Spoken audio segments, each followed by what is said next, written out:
Muy bien, Emilio Carrillo. Estoy feliz de tenerte con nosotros, con esta comunidad de alumnos de la vida. Y llevábamos tanto tiempo esperando este momento de tenerte y me han hecho tantas preguntas para hacerte y lo deseábamos, la verdad, con mucha ansia, porque, bueno, la gran mayoría de vosotros lo conoceréis porque yo recomiendo muchos libros, ya sabéis que soy muy pesada con todo esto, pero para mí es un gran maestro espiritual, Emilio, además de escritor que tiene, bueno, he visto que más de 76 libros, que me parece una pasada, ¿no? ¿Cuántos libros son? Una barbaridad. Él además ha estudiado todas las culturas, todas las religiones, cosa que a mí me llena mucho también y me hace entender mucho mejor. Tiene una facilidad porque él es docente y comunica increíblemente. Es maestro divulgador de conciencia. No sé si esto te resuena que yo lo diga de esta manera, pero es como lo siento. Así que hoy viene a compartir con nosotros un ratito, Emilio. Infinitas gracias por querer compartir con nosotros un ratito. Lo que me resuena es eso, el agradecimiento, Irene, que es mutuo y compartido. ¿No? Es muy agradecido a ti, muy agradecido a toda la comunidad y es un placer estar en este canal, ¿no? En esta ventana al mundo. Y desde el punto de vista de la maestría y demás, pues vamos, lo hemos compartido tú y yo. No, nada de maestría, los maestros ya estuvieron aquí, los maestros ya hicieron lo que tenían que hacer. Ahora ya somos o deberíamos ser adultos, ya no han soltado de la mano y ahora se trata de saber seguir este camino precioso de la conciencia y del conocimiento de uno mismo. Y yo me limito, pues como tú has dicho, a estudiarlo, a estudiar todas las tradiciones, porque creo que, aunque mi referente espiritual es Cristo Jesús, pero creo que hay que estudiar todas las tradiciones para entender la sabiduría que a mí me gusta llamar la sabiduría primordial, la sabiduría que está detrás en el núcleo duro de todas las tradiciones y a partir de ahí, pues aplicarlo al momento presente, ¿no? A la vida de cada uno en particular, a la vida colectiva de esta sociedad en el momento actual. Y nada, aquí caminando y agradecido, Irene. Caminando el camino, que qué maravilla. A mí me maravilla cuando te oigo hablar, ¿no? De Jesús o de Cristo Jesús, como tú lo llamas, porque yo he estado toda mi vida en un colegio religioso y ahora que voy a cumplir 43 años, cuando les digo que estoy más cerca de Dios que nunca y más cerca de entender todo aquello, la gente se maravilla, ¿no? Incluso cree que es una blasfemia, un poco más o menos, ¿no? El sentir a Dios dentro es como, ¿qué dices? Pero realmente es que este camino de conciencia nos acerca inevitablemente a los grandes maestros, como tú estás diciendo. Y tú no es solo que hayas estudiado el cristianismo y la Biblia, los textos, sino tantas culturas que al final todos vienen a decirnos lo mismo, ¿no? Que es este renacer del que venimos a compartir juntos hoy, ¿no? Porque realmente es un renacer a lo que nos estamos, no Claro, enfrentando, parece confrontando, pero no, realmente lo que viene ahora es un renacer, ¿no? ¿Cómo lo ves tú? todas las tradiciones, desde tiempos inmemoriales, todos los grandes instructores espirituales, todas las sabias, todos los sabios, nos han insistido en lo mismo, la importancia de que nos conozcamos. El famoso conócete a ti mismo, que se puso en la entrada del templo de Delfos, donde se ubicó ni más ni menos que el oráculo de los dioses, un templo que se construyó a 30 kilómetros de Atenas en el siglo VI antes de Cristo, pues como referencia, ¿no? de ese acercamiento a la divinidad, esa fue la frase, ¿no? que los grandes sabios griegos quisieron poner en el pronaos del templo para que todos los que llegaran allí, que llegaba gente de todo el Mediterráneo, ya tuvieran el mensaje clarito desde el principio. Conócete a ti mismo, conócete a ti misma. Porque esa es la clave que nos han enseñado los sabios y sabias es el percibir que en nosotros hay algo maravilloso, sensacional, que es nuestra apariencia, lo que a mí me gusta llamar nuestro pequeño yo, el yo físico, emocional, mental y la personalidad a él asociada. También me gusta coloquialmente denominarlo el coche, y es algo maravilloso que también tiene, lógicamente, una procedencia y encaja perfectamente en toda la dinámica de la divinidad, que duda cabe. Ahora bien, es la parte nuestra, la parte tuya, la parte mía, la parte de cada uno, que es perecedera, que es efímera, que es pasajera, es estupenda, no hay que rechazarla, forma parte de la vida. El coche es imprescindible para poder vivir la vida, ¿no? Pero es simplemente la apariencia, nuestro componente perecedero. Y que junto con eso, y es lo que no debemos olvidar en el conocimiento de nosotros mismos, tenemos una parte imperecedera, una parte que no conoce la muerte, que cuando nuestro coche, cuando nuestro pequeño yo fallezca, eso va a seguir vivo. Y claro, como sigue vivo porque es imperecedero, algunos sabios lo han denominado nuestro verdadero ser, esa esencia que está más allá de la apariencia y que en el lenguaje del coche podríamos denominarlo el conductor, ¿no? El conductor imperecedero que encarna en el coche perecedero para vivenciar la experiencia humana. Entonces, ese es el núcleo duro del conocernos a nosotros mismos. Y podríamos decir que el problema se encuentra en que cuando el conductor está en este plano material, que también es una auténtica maravilla, pero tiene una densidad vibracional. Y ahí se produce una especie de desintonía que provoca lo que algunos maestros han denominado el gran olvido. ¿Qué es el gran olvido? El olvido de lo que somos. Olvidamos que somos el conductor, olvidamos la esencia, porque no la vemos a simple vista, no la perciben nuestros sentidos corpóreo-mentales, está ahí, está ahí. Y si tuviéramos la conciencia abierta, la percibiríamos con claridad, pero no la vemos a simple vista. A partir de ahí, como no la vemos, no la creemos, no la computamos, no nos percatamos de su presencia y entonces nos identificamos con la apariencia, nos identificamos con el coche. Y es tan diferente, ¿no? Es tan distinto vivir identificado con el coche que vivir desde el mando consciente del conductor. Son dos formas de vivir totalmente distintas, que además esto, por terminar esta primera reflexión al hilo de la tuya, Cristo Jesús precisamente lo resumió en una expresión muy sencilla, pero muy elocuente: nacer de nuevo, ¿no? Él en su diálogo con ese gran rabí judío que fue Nicodemo, le dice: Nicodemo, hay que nacer de nuevo. Y nacer de nuevo no es volver al vientre de la madre. Nacer de nuevo significa morir a una forma de vida que ha estado basada en la identificación con el pequeño yo y empezar a vivir una nueva vida, de ahí el nacer de nuevo, resucitar en vida, una nueva vida que esté identificada, que sea consciente y tenga el mando en nuestro verdadero ser, en esa esencia imperecedera. Y al final, todo el camino espiritual se resume en esto, Irene. No tiene mucho más. Después sí, bueno, evidentemente este tronco que yo acabo de definir tiene muchas ramas, ¿no? Pero el camino espiritual, su núcleo es este, precisamente. Y entonces a mí la frase nacer de nuevo de Cristo Jesús y el conocimiento de ti mismo, conócete a ti mismo, de los sabios y sabias de la antigua Grecia, me parece que lo explicitan muy bien. Es espectacular porque sabes que la escuela que tenemos todos los alumnos de la vida se llama Escuela Tu Nueva Vida, precisamente.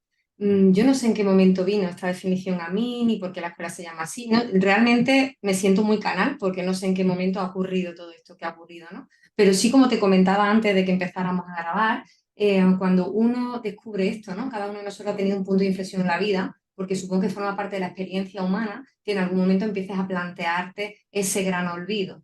En mi caso, ya sabes que fue a través de un desafío de enfermedad y todo esto, y apareció una nueva forma de vivir, desde la desidentificación del personaje, y entonces la vida es tan diferente desde aquí, que cómo uno va a continuar viviendo así y no compartiendo con la comunidad, quien sea la persona que vive contigo a tu lado o una persona que está en Argentina, da igual, ¿no? Compartiendo que hay otra forma de vivir, ¿no? Desde esa conciencia que tú nos estás contando. Y todo esto, pues, se denominó la nueva vida. La nueva vida es otra vida fuera del personaje. Así que todo este camino que nos estás contando, que es apasionante, al final yo le llamo liberación, por llamarle de alguna manera, pero realmente es el proceso de transformación, de liberarte de lo que no eres para acercarte a lo que siempre fuiste, ¿no? Le digo ¿No? lo que siempre fuiste, pero fíjate, toda la vida aprendiendo. Cuando yo te oigo y he visto tantos vídeos, he leído tantos libros, digo, Dios mío, ¿esto por qué no nos lo enseñan en primero de primaria? Yo que tengo 2 hijos, pero si es que esto sí que tendría que ser obligatorio. Toda la vida creyéndote que eres lo que no eres y cuando llegas a la edad adulta tienes un desafío importante y entonces tengo que olvidarme de lo que he aprendido para recordar lo que siempre fui, ¿no? Ese es el verdadero proceso de liberación. Cuando nos lo decían textos tan antiguos, cuando ya lo decían grandes filósofos, cuando ya lo decía Jesús, ¿no? El Cristo, cuando ya lo decían, no lo entendíamos y ahora tiene que pasarte algo, porque tiene que haber ese punto de inflexión en la vida, decir, oye, vuelvan a hacer. Tengo dos opciones, ¿no? Yo digo siempre libre albedrío, es seguir dormido. ¿Cuáles son para ti las claves de este despertar, renacer a esta nueva vida? Hablabas de liberación y efectivamente en la tradición oriental, en la tradición budista, pongamos por caso, también en la tradición de la ciencia del yoga, se le llama así. Se utiliza un término sánscrito, kailaya, pero en definitiva se está hablando de liberación, o sea que es un término muy, muy adecuado para referirnos a lo que aquí estamos compartiendo. También hay que tener en cuenta que la sociedad actual, y esto sí es importante que no lo olvidemos, eh, llama a lo que Friedrich Nietzsche, en la frontera entre el siglo XIX y el siglo XX, llamó la muerte de Dios. Él hablaba de que hemos matado a Dios, ¿eh? Dios ha muerto, dice la Gaia Ciencia, y lo hemos matado nosotros.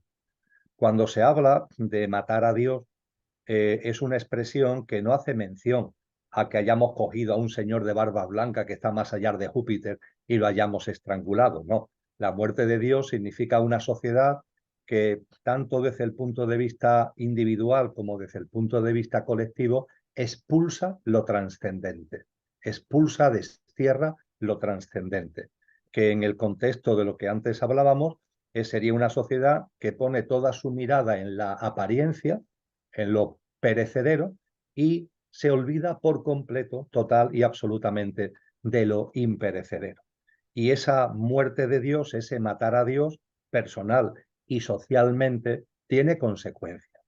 Esas consecuencias, hablamos de transición del siglo XIX al siglo XX, al principio del siglo XX un gran autor, una persona que ha aportado muchísimo a la conciencia y a la espiritualidad, que fue Rudolf Steiner. Él, en una conferencia de 1919, decía que cuando se pierde la percepción de la esencia y cuando perdemos la percepción de la divinidad que atesoramos, el ser humano lo que cae es en una enfermedad. Y yo estoy convencido que esto no es una exageración. Yo percibo que cuando solamente vemos nuestra parte perecedera y nos olvidamos totalmente de nuestro componente imperecedero, realmente caemos en una enfermedad. Es una enfermedad que nos provoca desbarajustes mentales, desajustes emocionales, y yo diría que incluso repercute en nuestra vida física, porque la percepción de la divinidad aporta una confianza, aporta una armonía, aporta un equilibrio, aporta muchas cosas que hace que nuestra vida sea una vida más sana en el sentido completo del término. Es decir, que no solamente estamos hablando de cuestiones del conductor, también estamos hablando de que esto afecta al coche, afecta a lo físico, afecta a lo emocional, afecta a lo mental, ¿no? Y Cristo Jesús fue a más, porque no hablo ya de una enfermedad. Él, al ser humano, al hombre o a la mujer que se olvida de lo que es y se identifica con lo que solo pasajeramente es, él los llamó muertos, muertos en vida, ¿no? Hay una frase tremenda donde hay una persona que se acerca a él y que quiere seguirlo y que, bueno, pues Jesús le dice, bueno, pues sígueme, ¿no? Y esta persona le dice, bueno, espera maestro porque mi padre ha muerto y tengo que enterrarlo. Y en una persona de tanto amor como es Jesús de Nazaret, la respuesta que le da es, deja que los muertos entierren a sus muertos. Y claro, esta es una frase muy dura, pero es también una especie de provocación intelectual para que recapacitemos sobre el hecho de que podemos creer que vivimos, pero realmente estamos muertos. De ahí la importancia de ese nacer de nuevo, y nacer de nuevo sería morir a la muerte en la que estamos, aunque no nos demos cuenta, y estamos muertos cuando olvidamos lo que realmente somos, nos identificamos con nuestro pequeño yo, y a partir de esa identificación con nuestro pequeño yo, también nos vemos sumidos, nos vemos sumergidos, como si fueran arenas movedizas, en un montón de sistemas de creencias, en un montón de paradigmas y en un montón de hábitos de vida que no solamente son la plasmación en la vida real del olvido de lo que somos, sino que para colmo, como si fuéramos un poco masoquistas, nos origina mucho dolor y mucho sufrimiento. De hecho, cuando en la ciencia del yoga se habla de las causas del sufrimiento, bebiendo mucho también de las enseñanzas de Buda Gautama, las causas del sufrimiento en el lenguaje del yoga se le llaman klechas. Y se habla de que hay varias causas fundamentales del sufrimiento humano. Y la primera causa que origina todo lo demás es el olvido de lo que somos. La ignorancia, sería la traducción exacta de la expresión en sánscrito, la ignorancia, pero no la ignorancia intelectual de no sé qué, no, no, la ignorancia de lo que eres. Y a partir de que ignoras lo que eres, viene todo lo demás. Te identificas con lo que no eres, toda la vida se basa ya en satisfacer lo que le gusta y lo que no le gusta a ese pequeño yo que realmente no eres. Y finalmente surge la gran pregunta, ¿no? La pregunta, bueno, y cuando ya voy dándome cuenta de esto, ¿qué es lo que tengo que hacer? ¿Qué es lo que tengo que hacer? Bueno, evidentemente, Irene, eh, el conductor que somos tiene una serie de cualidades y de atributos. Es decir, el conductor no es una cosa sin vida, tiene vida. Y al tener vida tiene unos atributos existenciales y tiene unas cualidades.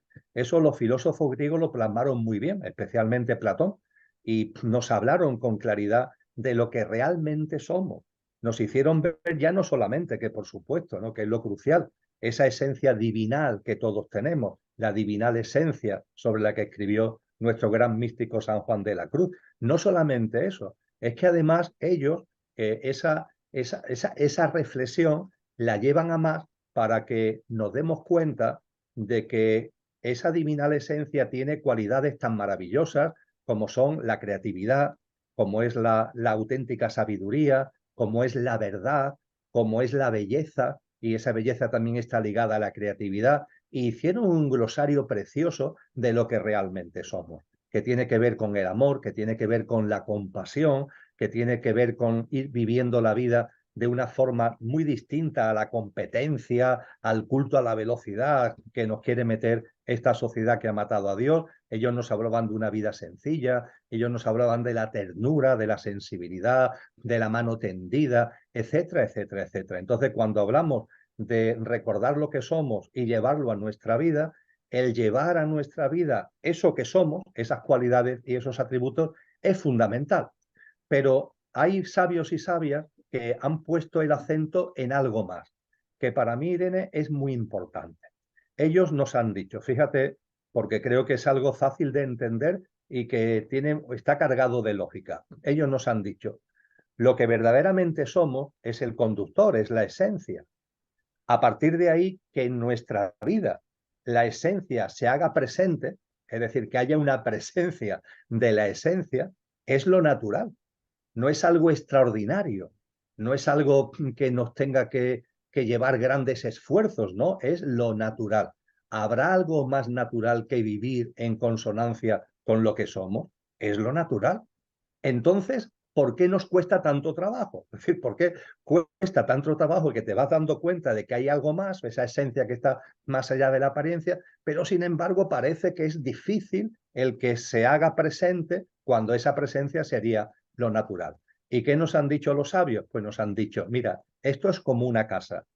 Y si la casa la tiene llena de muebles, la presencia de lo que eres, aunque sea lo natural, no se puede hacer presente porque no tiene espacio para hacerse presente porque tienes toda la casa llena de muebles del pequeño yo. Es decir, sin darte cuenta, la casa de tu vida, que es la casa que es tu vida, la has ido llenando de muchos muebles que son del pequeño yo. Y claro, eso impide que lo que realmente eres, tu verdadero yo, aparezca en escena. Con lo que tienes que hacer, antes que nada, es sacar muebles, es sacar muebles. Es una labor de sacar muebles. Está la famosa, esto en el ámbito oriental se narra con el maestro, ¿no?, que le enseña al discípulo, dice, mira, aquí tienes una taza, mira la belleza de la taza, y aquí tenemos una tetera, y aquí está el té más maravilloso del mundo. Pero cuando echas ese té en la taza, resulta que la taza la tienes llena de arena. Y como la tienes llena de arena, no puedes disfrutar el té. ¿Qué es lo que tienes que hacer antes de disfrutar el té? Tira la arena, vacía la taza, y una vez que hayas vaciado la taza, echa el té. Decía Jesús de Nazaret, el vino nuevo necesita odres nuevos. Este tipo de expresiones lo que nos llaman es a darnos cuenta de que yo en mi vida he metido muchas cosas cuando he venido viviendo en clave del pequeño yo, y esas cosas, comportamientos, paradigmas, formas de ver la vida, hábitos y pautas de vida, esas cosas dificultan, ponen muy difícil que aparezca, que haya espacio para que aparezca lo que somos. Conclusión, saca muebles de, por ejemplo, esa dinámica en la que nos metemos, como decía antes, de una vida muy complicada, muy competitiva, siempre corriendo, con mucho estrés. Saca. Calma tu vida, lleva un ritmo distinto. Todos tenemos muchas obligaciones laborales, profesionales, familiares. Bueno, ya, pero siempre puedes podar. La palabra, qué precioso, el verbo es podar. No es arrancar, hay que podar, ¿no? Porque se poda como se poda una planta, ¿no? Para que crezca con cariño, ¿no? Entonces, ese tipo de muebles tenemos que podarlo. El tema de acumular, retener, poseer, ¿no? Ese es el pequeño yo que es perecedero y tiene miedo, ¿no? Y como tiene miedo a la vida, porque él es perecedero, se intenta proteger a través del patrimonio, a través de la riqueza, a través de eso, del acumular, del retener, del poseer. Quita todo eso, ¿no? No necesitamos tantas cosas, decía muy bien Francisco de Asís, el santo de Asís nos decía, necesito poco y lo poco que necesito, lo necesito poco. Vamos a ir dejando pautas de consumismo, vamos a vivir de otra manera, con relación a los demás. Vamos a quitar de en medio ese mueble que ocupa mucho espacio en nuestra casa, Irene, que es el mueble de querer siempre tener razón. Tenemos que opinar sobre todo, tener nuestro criterio sobre todo y además mi opinión y mi criterio es el que vale, intento convencer al otro. Por favor, está muy bien que tengamos criterios sobre las cosas, por supuesto, pero nos enriquecemos, que una persona vea esto A y otra persona lo vea B, eso nos enriquece, no nos tenemos que enfadar porque otra persona no vea las cosas como nosotros las vemos, pero ahí el ego, ¿no? Nos lleva eso al enfado, a la competencia, ¿no? Bueno, pues esos muebles tenemos que irlo quitando de en medio. Nos decían los sabios, lo importante en la vida no es el qué, es otro gran mueble que tenemos, el qué hago, qué dejo de hacer, qué pasa, qué deja de pasar. Confía en la vida. Todo lo que aparezca en tu vida tiene un sentido profundo, no lo dudes. Todo tiene un porqué y un para qué. Y a partir de ahí, pon tu atención no en el qué pasa o deja de pasar, sino en cómo vives el qué, en el cómo vives el qué. Ese es el secreto de la vida. Ese es el núcleo del libre albedrío. ¿Cómo vivo el qué? Ese qué, insisto, viene siempre de la mano de la vida y tienes que confiar en ella, porque si te lo trae la vida, incluso si es una noche oscura, incluso si es esas circunstancias vitales, la enfermedad, el fallecimiento de seres queridos, graves problemas económicos, rupturas traumáticas de pareja, etcétera, etcétera, si eso llega a tu vida, confía en la vida porque llega para impulsarte, porque llega para colaborar contigo en tu proceso de madurez espiritual y consciencial y pon, por tanto, la mirada no tanto en el qué como en el cómo se vive el qué. Por tanto, no hay problemas, son todo oportunidades, experiencias, oportunidades que te pone la vida. Y bueno, podía seguir Irene porque el listado es largo, pero estoy haciendo referencia a los muebles más gordos que ocupan más espacio y que, como nos dicen los sabios, lo que corresponde hacer es que con cariño tenemos que podar de nuestra vida. Llegaron a nuestra vida cuando veíamos la vida de una determinada forma, ahora estamos naciendo de nuevo, ahora tenemos voluntad de no estar muertos, sino de resucitar, y a partir de ahí, pues vamos podando esos muebles y eso va abriendo espacio para que lo que somos, de manera natural, vaya apareciendo en escena. Madre mía, qué barbaridad y qué manera de explicarlo de formas tan diferentes y tan sencillas, ¿no? Y, bueno, a mí me surgen un montón de preguntas de lo que acabas de decir, porque quiero que no se nos olvide hablar de la confianza antes de acabar, porque es una palabra para mí tan importante. Pero después de lo que nos acabas de contar, que yo quería que hablaras del proceso, pero es que has explicado perfectamente el proceso de desaprender, ¿no? Se me viene una pregunta que seguro que ahora, menos mal que esto se queda grabado, ¿eh? Porque yo voy a verlo con, estoy acostumbrada a coger apuntes con tus vídeos y ahora no puedo apuntar nada y estoy aquí nerviosa, así que luego me la veo yo otra vez tranquilamente y me cojo mis apuntes. Quería preguntarte si este despertar, este momento en el que dices, ostras, yo no soy esto, pero es que además mis muebles no son mi casa. O sea, puedo ir prescindiendo y luego llenando mi casa o redecorarla o dejar hueco, como tú dices, para lo nuevo, porque claro, queremos aprender cosas nuevas, pero no caben, ¿no? Como te estás diciendo, no cabe porque no hay espacio aquí para lo nuevo, pero ahora se lleva mucho la meditación ya, pero no puedo, porque estoy llena de creencias que dicen que esto no se quita nunca, que me voy a morir y que y que todo esto, ¿no? Entonces, ¿crees que es posible para Bueno, supongo que para el gran yo y para la esencia que somos, sí, pero generalmente despertamos a esto de una forma traumática o a partir del dolor. O sea, hay un momento en el que dices, no puede ser esto. O sea, yo lo recuerdo en mí misma, ¿no? Es decir, la vida no puede ser esto. Tengo 30 años y la vida no puede ser esto, yo no puedo ser esto. Pero hasta ese momento vives dormido, convencida de que es tu casa, de que son tus muebles, que llevas toda la vida poniéndolos, que has construido eso que te va a sostener toda la vida y de repente todo, como las piezas de los niños, de repente todo se te cae al suelo, ya no eres nada de eso, ya el cuerpo no te sirve para andar, ya tu profesión no te sirve para comer ni para nada, ya no sirve nada de eso. Y yo quisiera saber si es posible este despertar, este renacer desde un punto de no dolor, o tú crees que este punto de dolor y para despertar es inevitable. Eh, Podríamos decir que hay una experiencia minoritaria y una experiencia mayoritaria. La minoritaria, y es muy minoritaria, Irene, es las experiencias vitales que te llevan a que haya un clic que te permite empezar a percibir de alguna manera que hay más que lo que estás viendo en el espejo, más que el coche que estás percibiendo con tus sentidos corporeomentales, y que ese clic venga, insisto, esta es la experiencia minoritaria, venga del éxito, del éxito. Y no hay que olvidarlo, porque hay personas ahora, y ha habido personas a lo largo de la historia, que este ha sido el proceso. Es decir, personas que han triunfado personalmente, profesionalmente, económicamente, familiarmente, y que sin embargo, cuando han alcanzado todo lo que querían alcanzar, perciben con claridad de que teniendo todo lo que han anhelado, hay algo interno, hay algo interior que no está cubierto. Se percibe un vacío, se percibe una sed que todo eso no ha cubierto. Y a partir de ahí hay casos ahora y hay casos en la historia de hombres y de mujeres que en ese contexto de éxito, de fama, de liderazgo, de no sé qué y de no sé cuánto, ¡plaf!, se dan cuenta de que esto no es. Neti neti, como dicen los orientales, esto no es. Pero esta es la experiencia minoritaria, por decirlo de algún modo. La experiencia mayoritaria es a la que tú te refieres y que está muy bien recogida en la famosa parábola del hijo pródigo. Ese hijo que se separa del padre. El padre representa la divinidad y nuestra propia divinidad, ¿no? Pero nos olvidamos de ella. ¿Y qué hace el hijo pródigo? Se lanza a vivir.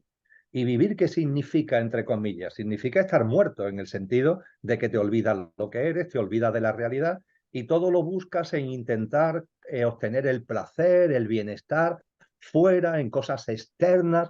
Y ese hijo pródigo que anda ahí metido en ese lío, ¿cómo despierta? Pues cuando las cosas, entre comillas, se le tuercen, cuando las cosas le empiezan a ir mal, cuando empieza a vivir una noche oscura. Esa noche oscura parece que en el caso del hijo pródigo es que cae en la pobreza más absoluta, pierde la herencia que tenía del padre, la dilapida por completo y se queda en la indigencia, ¿no? Parece que hay la noche oscura, son razones económicas, pero como antes decíamos, las noches oscuras pueden llegar por muchas vías, pueden llegar por las relaciones sentimentales, pueden llegar por enfermedad, pueden llegar por fallecimiento de seres queridos, y lo importante es que la noche oscura te provoca un seísmo, te provoca un terremoto que te lleva o bien al hundimiento, que a veces sucede, es decir, te hundes, es una experiencia que te supera, por decirlo de alguna manera, o te lleva a plantearte cosas que antes no te planteabas, a hacerte preguntas que antes no te hacías, por ejemplo, ante el fallecimiento de un ser querido, por ejemplo, ante el fallecimiento de un hijo, pues te puedes plantear, ¿mi hijo de alguna forma seguirá viviendo? ¿Habrá vida más allá de eso que llamamos muerte? A lo mejor nunca te lo has planteado en tu vida, pero ante el terremoto que estás viviendo, te planteas temas, te planteas preguntas, te acercas a gente que antes nunca te hubieras acercado, lees libros, ves vídeos, ves películas que antes nunca hubieras visto, y eso pone en marcha un proceso.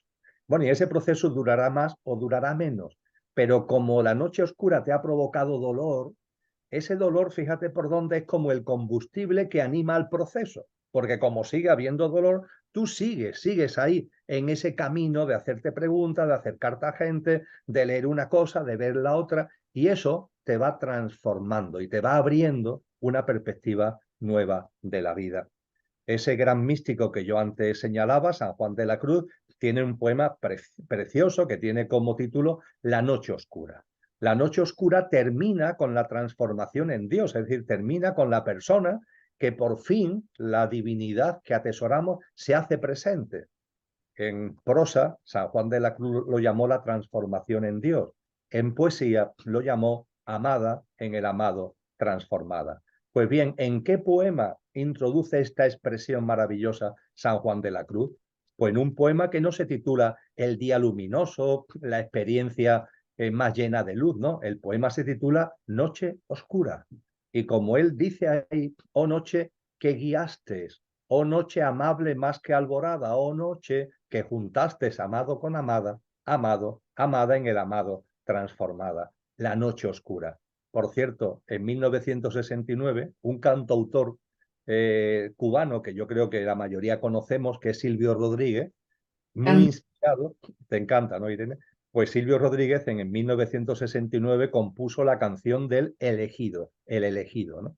Y en el elegido, que habla de un ser de otro mundo, que va de planeta en planeta, en un momento determinado baja a la guerra, perdón, quise decir a la tierra.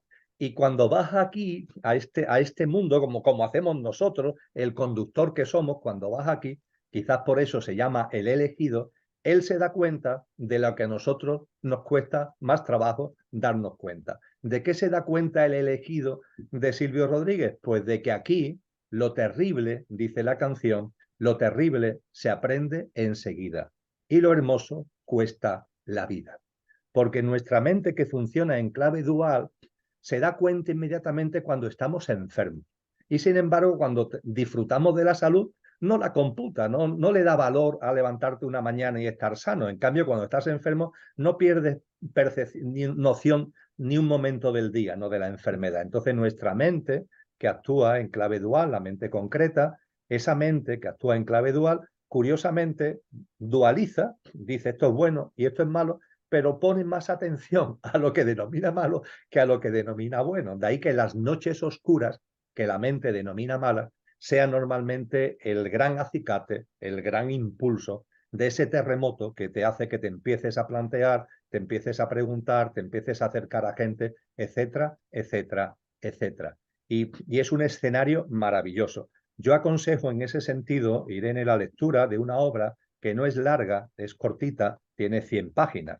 Es una carta, de hecho, que Oscar Wilde le escribió a Douglas, al que fue su amante.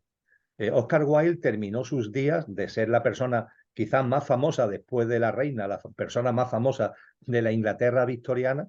Él terminó, sin embargo, en la cárcel y terminó en la indigencia más completa. Y cuando salió de la cárcel tuvo que irse a París porque no podía seguir en Inglaterra y allí murió en la más absoluta pobreza. Y estando en la cárcel, él escribe una carta a su amante, a Douglas, que fue el que dio testimonio en un juicio contra él acusándolo de homosexual, porque era homosexual. Entonces su amante fue el que lo acusó por una serie de razones en la que no voy a entrar ahora, y él cuando lleva 2 años y pico en la cárcel, tiene condena a trabajo forzado, él le escribe una carta que está publicada con el título De Profundis, la tenemos editada en castellano, ¿no? Y es una carta de amor tan inmensa, de perdón y de amor a la vida, donde Oscar Wilde nos dice con claridad, y con esta reflexión creo que podemos cerrar el círculo. El Oscar Wilde nos dice, yo me he pasado mi vida antes de que sucediera la noche oscura que sucedió, he pasado mi vida disfrutando o queriendo disfrutar de el fruto del lado soleado del jardín. Pero la vida tiene un lado soleado y tiene un lado oscuro, y ambos forman parte de la vida. Y yo realmente solamente he aprendido de verdad lo que soy y he aprendido a entender la realidad y a entender la existencia cuando he saboreado los lados, los frutos del lado oscuro del jardín. Y Douglas, tú que me has traicionado, tú que me has llevado a la situación en la que estoy, te expreso mi perdón y te expreso mi amor con mayúscula, porque gracias a ti he saboreado unos frutos de esa noche oscura que de otra forma no hubiera saboreado y que me hubieran impedido comprender la vida como realmente es. Y ahí se produce una transformación en Oscar Wilde que lo lleva precisamente a Cristo Jesús, es decir, se convierte en el referente de su vida. Entonces es tan importante el percibir que las noches oscuras no vienen a nuestra vida por casualidad, que son síntomas de un alma valiente, que estamos trayendo esa circunstancia como factor de impulso. Es tan importante darnos cuenta que una enfermedad llega en clave, en la clave que estamos compartiendo, como tú sabes perfectamente. Es tan importante darnos cuenta que una depresión, pongamos por caso, es un grito del alma. La persona que está deprimida dice, la vida no tiene sentido. Fíjate, la vida no tiene sentido. Y yo a las personas que tienen depresión le digo, recapacita sobre esta frase. La vida no tiene sentido, no. Tu vida no tiene sentido. Y te estás dando cuenta. No, no culpes a la vida, es tu vida la que no tiene sentido. Y hay un vacío en ti porque estás viviendo una vida que realmente es de muerto. Eres un muerto viviente, de una especie de zombie. Por eso la vida para ti no tiene sentido. Y claro, es totalmente distinto cuando te das cuenta de que detrás de una depresión lo que hay es un grito del alma, o detrás de las adicciones, que ahora mismo hay tantísimas en el mundo, ¿no? Adicciones al juego, adicciones a la droga, adicciones al alcohol, adicciones al sexo, ¿no? ¿Qué hay detrás de las adicciones? Un vacío. La persona que está buscando en la adicción, que tiene un vacío y quiere algo que de alguna manera le supla ese vacío. Pero sin embargo, con esas sustancias, con esos comportamientos, nunca vas a lograr llenar el vacío existencial en el que tienes. Y esa depresión o esa adicción es un grito del alma, ¿no? Como son en general las noches oscuras. Entonces, claro, Irene, cuando se comprende esto, todo cambia, ¿no? Cuando incluso podemos entender que hay almas, ¿no? Que con pactos de amor con nosotros se brindan, ¿no? A estar con nosotros en esa circunstancia de noches oscuras para que podamos vivir esos terremotos, ¿no? Que pueden implicar ese renacer, que puede llevarnos a ese renacer. Esto es precioso. Y desde luego lo que las tradiciones espirituales nos advierten es que no seamos tibios. Tibios no, por favor. Almas valientes, almas que se atrevan. No quieren hijos que se queden ahí pegado al padre, como en la parábola del hijo pródigo está el hijo menor que se va, pero está el hijo mayor que se queda. Pero se queda por la comodidad y realmente no aprende de lo que es el estar con el padre, del amor del padre. El hijo pródigo, debido a sus experiencias de noche oscura, sí se da cuenta, pero el que se queda ahí pegado al padre, no sé, pasa a veces, ¿no? Con muchos creyentes, ¿no? Con los ritos, la ceremonia, pero realmente qué sustancia le está sacando a esto, ¿no? Entonces las almas tibias tienen ese grave problema que no se atreven a asumir circunstancias, no se atreven a asumir noches oscuras. En el Apocalipsis se nos dice, a los tibios los vomitaré de mi boca. Así que olé, dicho en nuestro lenguaje andaluz, Irene, olé por las almas fuertes, las almas valientes que se atreven a vivir noches oscuras, porque incluso si te supera, en el caso hipotético de que te supere, eso también, aunque mentalmente no nos demos cuenta, eso también supone una gran ganancia para el alma. Cuando un alma que ha sido superada por las circunstancias de noches oscuras desencarna, te aseguro que en ese plano de luz no se le recibe con abucheos. Ha fracasado, no, se le recibe con aplausos, porque ha sido un alma valiente que se ha atrevido. Y ese atrevimiento a veces nos produce el salto y a veces no. Pero incluso cuando el no también es un éxito, también es una gran baza, también es una gran experiencia que nos aporta conciencia y nos aporta avance en nuestro camino espiritual. Madre mía, qué repaso. Tengo tantas cosas que ya ni miro las chuletas que tenía aquí, ¿no? Porque es que esta noche oscura, como tú dices, como algo necesario. El curso de milagros dice, tu verdugo es tu salvador, ¿no? Y me venía mientras te escuchaba con esta carta de Oscar Wilde que estabas contando. Y es que es el cambio de percepción de aquella persona que te hace daño, te está ayudando en tu camino a avanzar, ¿no? Mi padre me dice mucho esta frase, que no sé de quién es, pero dice, vive todo como si lo hubieras elegido porque así es. Y es que esto lo cambia todo. Como tú dices, cuando desencarnas subes y lo hicieras mejor, lo hicieras peor, has sido valiente y has venido, has vivido la experiencia y luego has hecho lo que has podido con lo que tenías. Más identificado, menos identificado, pero has sido valiente y lo has hecho. Entonces, vivir todo como la experiencia que necesita mi alma para evolucionar, ya cambia esto brutalmente. Vamos, me parece que es... Y además, escuchándote me ha emocionado un montón, porque cuando me dicen, Qué valiente, ¿no? Porque yo he sido enfermera 20 años de mi vida, dejé el hospital hace ya un par de años porque no podía continuar allí. Amo mi profesión, lo que ha sido, amo a la gente con la que he compartido, pero cuando uno está tan despierto, seguir dentro del sistema es muy difícil. Entonces, realmente escuchándote hablar me he dado cuenta que lejos de ser valentía, ha sido una forma de sobrevivir, compartiendo el despertar. Porque si despiertas y tienes que seguir, ¿cómo se hace seguir viviendo en una sociedad dormida, haciendo que despierten? No sé, ¿cómo dirías tú que se puede sobrevivir en una sociedad dormida, ¿no? Entonces, por otro lado, es nuestro deber ayudar al despertar, por lo menos poner nuestro granito de arena. Luego despertarán o no, y soy consciente que esto no depende de nosotros, pero al menos nosotros estamos contribuyendo con el despertar. Esta es la nueva humanidad a la que tú te diriges. Esto es hacia donde nos dirigimos. Totalmente, totalmente, Irene. Tú sabes que a mí me gusta hablar de que vivimos en un huracán, esto es un huracán enorme, y que además no es un huracán cualquiera, porque es un huracán de magnitud aceleradamente creciente, es decir, es un huracán que va a más con más rapidez cada vez. Y estamos en medio de esto. A mí me gusta también llamarlo, por acudir a términos de sabios, me gusta llamarlo distopía, ¿no? La humanidad está metida en una profunda distopía. A partir de ahí, lo importante que es, volvemos a lo mismo, darte cuenta, tomas conciencia. ¿Y tomas conciencia para qué? ¿Para salir corriendo? No, no hay que salir corriendo. Entre otras cosas, porque no es posible, es decir, porque el huracán es el sistema mismo globalmente en el que vivimos, ¿no? Pero es que además, aunque pudiéramos salir corriendo, no se trata de salir corriendo. Si estamos aquí es por algo. Si estamos encarnados en esta sociedad y en este momento es por algo, ¿no? Y ese algo tiene que ver con utilizarlo como herramienta de conciencia, tal como venimos hablando. En ese contexto, me gusta también compartir que lo importante es ponerte en el centro del huracán, lo cual además se corresponde con el hecho de que, por ejemplo, en los tifones, si te pones en el centro mismo del tifón, no hay viento. Curiosamente, ahí no hay viento. La temperatura es cálida y el cielo está despejado. Como te salgas a los laterales del tifón, te coge la rebujina. Pero en el centro del huracán es un sitio de armonía, de equilibrio y de paz.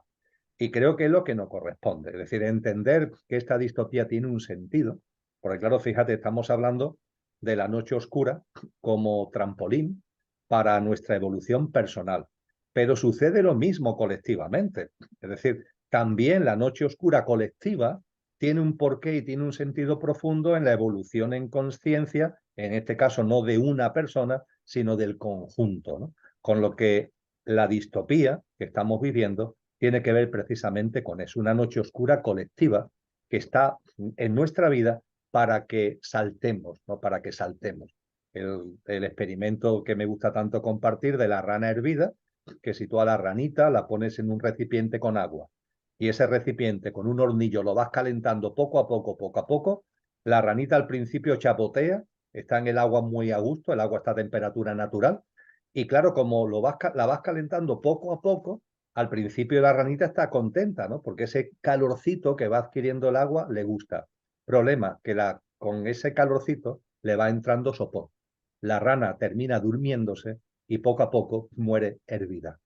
En cambio, la otra parte del experimento es lo mismo, la rana, el recipiente, el agua, el calentador, pero la rana, una vez que está en el agua, calentamos bruscamente, le damos grandes calentones al recipiente con agua. La rana, ¿qué hace? Brinca, brinca. Ese brinco de la rana es el que estamos dando muchos seres humanos, por experiencias propias, pero también por experiencias colectivas. Ese gran huracán en el que estamos metidos, esas olas distópicas que estamos viviendo, contribuyen a que saltemos. Y saltemos significa darte cuenta de lo que eres, darte cuenta de la importancia de vivir de una manera que te dé de verdad esa armonía, que te dé de verdad esa paz, que te dé de verdad ese equilibrio, que no te va a dar la sociedad de consumo, que no te va a dar el buscar fuera un pretendido bienestar, que eso es una gran mentira, que eso es una falacia. Entonces, situarnos en el centro del huracán significa ir comprendiendo todo esto, tener confianza en la vida, tal como venimos hablando, y a partir de ahí, una vez que te sitúas en el centro del huracán, evidentemente, como tú muy bien has dicho, Irene, hay que tender la mano. De hecho, fíjate, cuando empezamos a vivir de una manera distinta, ya estamos tendiendo la mano aunque no digamos nada. Es decir, cuando en medio de todo el lío en el que vivimos hay gente que se encuentra en otras personas que viven más serenas, más tranquilas, que tienen una presencia de paz, sin necesidad de palabras, ya hay gente en el entorno que se hacen preguntas. Bueno, y en este lío en el que estamos, esta persona, ¿cómo tiene esta paz? ¿Cómo tiene esta armonía? ¿Cómo tiene esta empatía? ¿Cómo es capaz de mantener el respeto? ¿Cómo es capaz de mantener una visión distinta de la vida? Y no hace falta decir nada, pero también hay que decir cosas, no solamente con nuestro modesto ejemplo, que no se necesitan palabras, con el silencio es suficiente, pero además del silencio del ejemplo, también las palabras, por supuesto que sí, plataformas, comunidades, canales como los que tú desarrollas, la también humilde labor que yo llevo a cabo, eso tiene también importancia y tiene importancia no para querer convencer a nadie. Esto no va de convencer, esto no va de imponer, no, va de compartir de corazón, desde el amor, compartir de corazón, desde el amor. Y ese compartir nos lleva efectivamente a la compasión. La compasión es la compenetración, es el significado perfecto del término compasión. El término compasión lo unimos mucho al dolor. No, el término compasión es que tú eres capaz de ponerte en el lugar del otro, que te compenetras con el otro, con su llanto y con su risa, con su tristeza y con su alegría. Entonces, esa compasión, ese amor, es lo que nos lleva precisamente a ese compartir maravilloso y que, como tú has dicho, se trata de lanzar la semilla, ya está. Y la vida ya dirá lo que se hace con esa semilla. No hay que tener expectativas, no hay que marcarse ahí metas, es que yo voy a conseguir que no sé qué. No, tú sé coherente contigo mismo, vive en sintonía con lo que eres, intenta ser coherente precisamente con lo que eres, sitúate en ese centro del huracán de comprensión de lo que está ocurriendo y de una vida más sencilla, una vida que vaya sacando los muebles de estos paradigmas, de estos tics, ¿no?, a los que hacíamos antes referencia. Y a partir de ahí, la verdad es que todo es muy sencillo. Una vez que ya todo eso de alguna forma lo vas integrando, vamos a llamarlo así, la realidad es que las enseñanzas que nos han dado todos los maestros y maestras finalmente son enormemente sencillas. Cuando por fin el velo que hemos tenido en la mente, las autolimitaciones, ¿no?, los sistemas de creencia, cuando ese velo va cayendo, pues te das cuenta de la realidad y te das cuenta de la importancia que tiene ese nacer de nuevo y esa mano tendida y ese ponerte en el centro del huracán, siendo tu mejor versión, sacando lo mejor de ti mismo y poniéndolo al servicio de ti, de los demás y de la vida. Es maravilloso, maravilloso resumen, porque fíjate que yo para terminar, bueno, pero antes vamos a hablar de esta palabra tan importante que creo que va a aportar tanto, quería decirte cuáles creías que eran las claves, ¿no?, para poder vivir de esta nueva forma, ¿no?, desde la esencia y no desde el pequeño yo. Y todo esto, pero estás dando tantas claves, o sea, es que esto es para hacerlo con libreta en mano, de verdad, ¿no?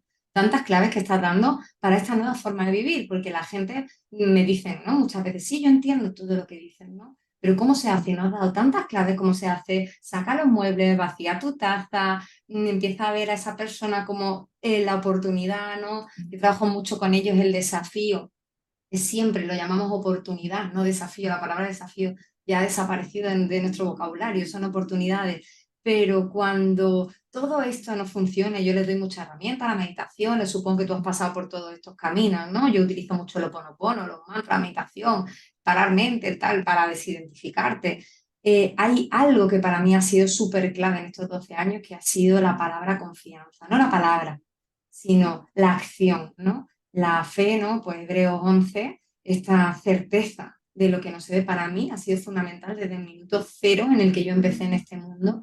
Y como sé que tú mencionas mucho la confianza, me encantaría que nos hablaras de ella o de cualquier otra herramienta que tú veas importante, ¿no? Recurso más que herramienta para este proceso de despertar.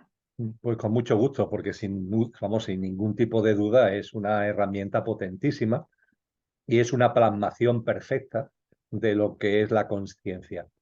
Cuando hablamos de confianza, es importante ser consciente de que es confianza en la vida, confianza en la vida. Hay que confiar en la vida. Cuando hablamos de confiar en la vida, significa que todo lo que sucede en la vida, en tu vida y en la vida en general, tiene un sentido profundo, tiene un porqué y un para qué en clave del impulso de nuestra evolución en conciencia, en clave de que vivamos cada vez con mayor coherencia en relación a lo que realmente somos. La confianza en la vida te lleva a ese entendimiento. Es el núcleo fundamental de la confianza. Confianza en la vida. Claro, para confiar en la vida, Irene, hay que ver el bosque. Cuando estamos muy aferrados a nuestro pequeño yo y con todos los muebles del pequeño yo en nuestra casa, ¿qué es lo que sucede? Que solamente vemos mi árbol, ya está, no vemos otra cosa que mi árbol y mi y asunto solucionado. Pero tu árbol forma parte de un inmenso bosque. Para confiar en la vida se necesita elevar la mirada, ver las cosas con perspectiva. Fíjate, la divinidad no está más allá del sol o en no sé qué galaxia. Sin embargo, todas las tradiciones ponen a la divinidad en lo alto. No, la divinidad está en ti, la divinidad está en mí, la divinidad está en todo. No hay que ponerla en lo alto. Entonces, ¿por qué, figuradamente, se le coloca en lo alto? Porque la divinidad, cuando que la tienes, pero cuando se va haciendo presente en ti, del modo que antes hablábamos, lo que te aporta es una altura de miras. Elena Blavatsky, en La voz del silencio, dice, monta el ave de la vida. Y cuando habla del ave no se refiere al tren de alta velocidad, se refiere a un ave, ¿no? Monta el ave de la vida. Mira la vida, ve la vida con perspectiva. No te quedes en tu árbol, ve el bosque. Me gusta compartir, Irene, que no hace ni 400 años a Galileo Galilei lo detuvieron, lo torturaron y lo iban a matar en martirio por mantener la idea. La realidad es que no era suya, ya Ptolomeo y otros astrónomos lo habían dicho, pero él lo divulgó, mantener la idea de que la Tierra, el planeta Tierra, no es el centro del universo. Pero sin embargo, el sistema de creencias, la Inquisición, etcétera, etcétera, eso lo consideraba una herejía. ¿Cómo que la Tierra no es el centro del universo? Decía Galileo Galilei, no, la Tierra se mueve en torno al Sol y el Sol se mueve también. ¡Qué barbaridad, herejía! La Tierra es el centro del universo, el Sol gira en torno a la Tierra, es el Sol el que se mueve, el universo entero se mueve en torno a la Tierra. Galileo Galilei se narra que se retractó, digamos, un hecho histórico, que para que no lo mataran dijo, me he equivocado, qué tonto he sido, ¿cómo he podido mantener semejante cosa de que la Tierra se mueve? Y sin embargo, en el lecho de muerte, cuando ya no lo podían matar porque se iba a morir, dijo la famosa frase de Epur si muove. Sin embargo, claro que la Tierra se mueve. Y hoy cuando comparto esto, tú y yo y cualquiera, pues nos sale una sonrisa, ¿verdad? ¿Cómo puede ser que hace solo 400 años no se creyera que la Tierra está ahí quieta y que es el centro del universo? Y nos reímos, ¿verdad? Pero ojo, es verdad que ahora nadie cree que la Tierra sea el centro del universo, pero ¿cuántas personas sí se creen a ellas mismas el centro del universo, Irene?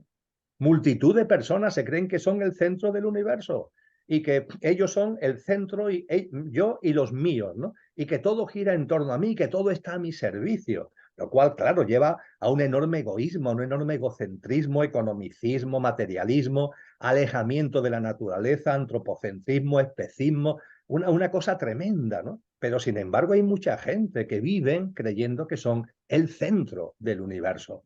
Pues bien, eso es la mejor plasmación de lo que es vivir aferrado al árbol. Yo soy el árbol es lo más importante. No, no, eleva la confianza, implica una transformación en la visión. Tienes que ver el bosque y cuando percibes el bosque, entonces sí, entonces te das cuenta que sí, que tú eres un árbol, pero un árbol que está en un ecosistema mucho más amplio y que ese ecosistema no está en contra tuya. El ecosistema no va en contra del árbol, va a favor del árbol. Y todo lo que ocurre, lo que sea, no va en contra tuya, va a tu favor. Entonces empiezas a percibir que todo tiene un porqué y para qué, que todo tiene un sentido profundo que juega a favor tuya. Ese cambio de perspectiva es fundamental. Es la clave para empezar a vivir de una manera distinta, porque claro, cuando la confianza va llegando a ti, llega también la aceptación. Ya está. acepto. Ha llegado esta enfermedad, perfecto. La enfermedad es el qué, la acepto. Ahora, ¿dónde está la clave? En cómo vivo el qué. Ha llegado a mí el fallecimiento de un ser querido, ¿vale? Ahí está. Y la clave está no en el hecho en sí, sino cómo vivo ese qué.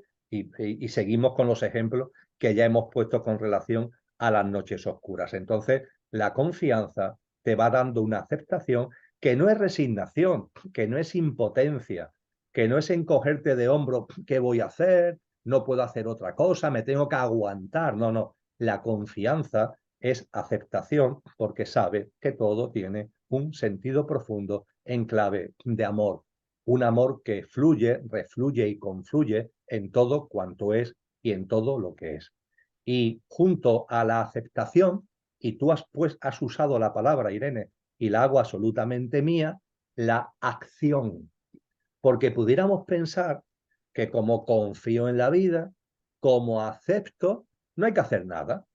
Vamos a ver, la confianza en la vida y la aceptación bajo ningún concepto llevan a la indiferencia. Todo lo contrario, llevan al amor, llevan a la compasión, como antes decíamos, y llevan, por tanto, a lo que Siddhartha Gautama Buda, Buda Gautama, denominó la acción correcta, que yo creo que en castellano sería más coherente, en correspondencia con sus enseñanzas, denominarla la acción consciente. Nosotros, el camino de la conciencia no es el camino de la indiferencia. El camino de la confianza y de la aceptación no es convertirnos en ameba, con el mayor respeto a ese animalito, no es convertirnos en ameba donde todo nos da igual. No, no, no. El camino de la espiritualidad no es la indiferencia, es el compromiso y es la acción consciente. En su noble óctuple camino, Buda nos habla acerca de esta acción. Jesús de Nazaret nos habla acerca de esta acción en su maravilloso Sermón de la Montaña, quizás la mayor condensación que hay de todas sus enseñanzas, capítulos 5, 6 y 7 del Evangelio de Mateo. En la primera parte del Sermón de la Montaña están las bienaventuranzas. Y en el contexto de la bienaventuranza, Jesús nos llama a la acción. Nos dice, actúa, actúa, actúa por la justicia, actúa por la paz. Hazlo incluso a costa de ser perseguido, de ser calumniado. Actúa, claro que hay que actuar. Bueno, pues esa acción consciente es, yo diría, que el colorario y es el colofón de la confianza. Confiamos en la vida, hemos elevado la mirada para percibir que siendo un árbol, pero vivimos en el contexto de un bosque y que todo lo que acontece en el bosque y por tanto también en nuestra propia vida tiene ese sentido profundo. Hay una aceptación que nos lleva a poner la atención no en el qué, sino en el cómo se vive el qué, y todo ello finalmente confluye en una acción consciente, una acción que nos lleva a actuar en el mundo, pero desde la presencia de lo que somos, no la acción en el mundo del pequeño yo, que es el coche loco sin mando consciente del conductor que se va dando golpes contra las paredes. No, no, no se trata de actuar egoicamente o egocéntricamente, no se trata de actuar para yo conseguir no sé qué o no sé cuánto, no. La clave está en el amor, la clave está en la compasión, la clave está en definitiva en la alta vibración. Y termino recordando que en la vida de Jesús de Nazaret, uno de los últimos episodios que se narran en los evangelios es cuando llega al templo de Jerusalén y se encuentra que el templo de Jerusalén se ha convertido en un mercadillo. Aquello está lleno de mercaderes que venden además para colmo animales, para ser sacrificados, y está en la mesa de los cambistas, los que cambian el dinero para que puedan comprar los animales, y allí están los sacerdotes, que en aquella época se llamaban fariseos, ¿no? Observando y controlando todo aquello. ¿Y qué es lo que hace Jesús de Nazaret? Que es el amor personificado, la paz absoluta. ¿Qué es lo que hace? Tira las mesas, Irene. Le abre la jaula para que se escapen los pájaros. Tira las mesas de los mercaderes, tira las mesas de los cambistas. Se dirige a los fariseos y le dice, hipócritas, ¿qué es lo que sois? ¿Cómo podéis consentir que la casa del Padre se haya convertido en esta vergüenza? ¿No? Jesús actúa. Y claro, cuando leemos esto, podemos decir, oye, ahí Jesús le pudo la ira, le pudo la cólera. No, por favor, sigue leyendo, porque el siguiente párrafo te dice que todo esto hizo que se acercara mucha gente al templo y que Jesús hizo más milagros que nunca. Y para hacer milagros fundamentalmente de sanación, que es lo que le estaba haciendo en ese momento, se necesita una vibración muy alta. Es decir, se nos está diciendo que él actuó por la justicia, él actuó por lo que en conciencia es justo, y eso no pudo con su vibración, lo hizo desde una vibración alta. Eso es la acción consciente, no la indiferencia, sino una acción consciente que es el colofón de esa confianza, que es una clave, como tú muy bien decías, una herramienta fundamental que nos lleva a tomar perspectiva y a vivir la vida montando al ave de la vida, como decía Elena Blavatsky. Ha sido una brutal exposición que yo creo que es la forma de cerrar el todo, ¿no? Yo, bueno, antes de terminar, decirte que la palabra confianza, porque yo sé que tú has trabajado mucho con el final de la vida y lo sigues haciendo por tu propia experiencia de vida y todo lo demás, fue mi abuela la que el día antes de fallecer, supongo que en eso, supongo, no sé, como enfermera sé que en esos momentos antes del final de la vida, toda tu vida física pasa por delante y en ese momento la última palabra que me dijo mirándome a los ojos fue confianza. Ya no nos habló más y yo me la atesoré, dije, esta es para mí, para siempre, porque hace aquello ya 8 años dije, si alguien al final de su vida, 94 años, habiendo sentido víctima de muchas cosas, muchas desgracias, pérdida de un hijo, si en el momento justo antes de abandonar esta experiencia terrenal, tú me miras y me dices confianza, yo me lo guardo como el mayor tesoro del mundo mundial porque la claridad que ella estaba teniendo allí, que tú sabes que ya no estamos en plano físico, que estamos yendo y viniendo, porque lo he vivido 20 años de mi vida acompañando a personas, ¿no?, a morir. En ese momento aquello era oro, era un mensaje divino que venía a través de su propia boca, ¿no? Entonces, a partir de entonces, y después de lo que acabas de decir, creo que el qué es la acción consciente y el cómo es desde la confianza y desde el amor. Somos, ¿no? Desde el amor, no del amor romántico, sino del amor, de la esencia, ¿no? Del amor que somos. Me ha parecido brutal, Emilio. Yo estaría contigo horas, horas y miles de preguntas y te oigo hablar y se me agolpan en la cabeza cada una de las cositas que nos has compartido hoy. Y sé que ya tenemos poco tiempo, que tenemos que cortar, así que darte las gracias profundas, decirte que aceptes con amor, por favor, la definición de sabio y de maestro, porque lo eres. Me has emocionado un montón de veces, que menos mal que hablabas y yo no tenía que hablar porque estaba súper emocionada y nos inspiras tanto a seguir, Emilio, porque yo te he seguido desde hace muchos años, pero hace muchos años cuando no teníamos a dónde agarrar, ¿no? La verdad, por mi situación de vida, hablo por mí, hablo por mi familia, ¿eh? Tus libros, tus palabras, tus vídeos eran para nosotros esa fe, esa confianza de la que tú hablas, ese Piscis del que hablas tanto, que fue a través de ti como canal que llegó a nosotros en muchos momentos. Así que súper agradecida de haberte tenido con nosotros. Sé que toda la comunidad súper agradecida también y darte un abrazo súper fuerte. No sé si quieres decir algo para terminar, que yo ya no puedo hablar más. Pues simplemente, y ni más ni menos, decirte, Irene, que lo que has compartido de tu abuela es de una belleza y es de una potencia espectacular, espectacular.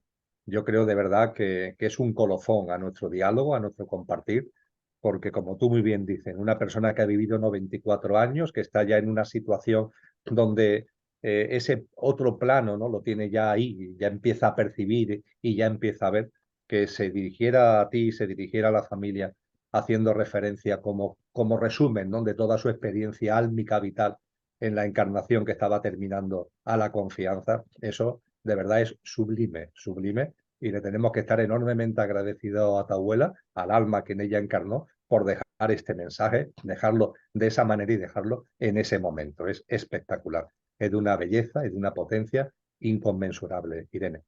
Y por lo demás, agradecimiento, agradecimiento por lo compartido, agradecimiento por esta preciosa ventana, agradecimiento a la comunidad.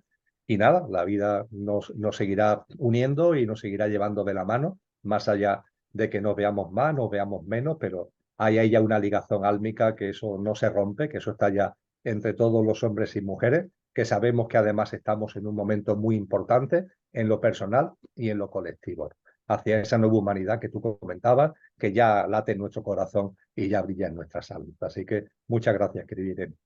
Ya es. Gracias, gracias a ti. Un beso muy fuerte. Gran abrazo.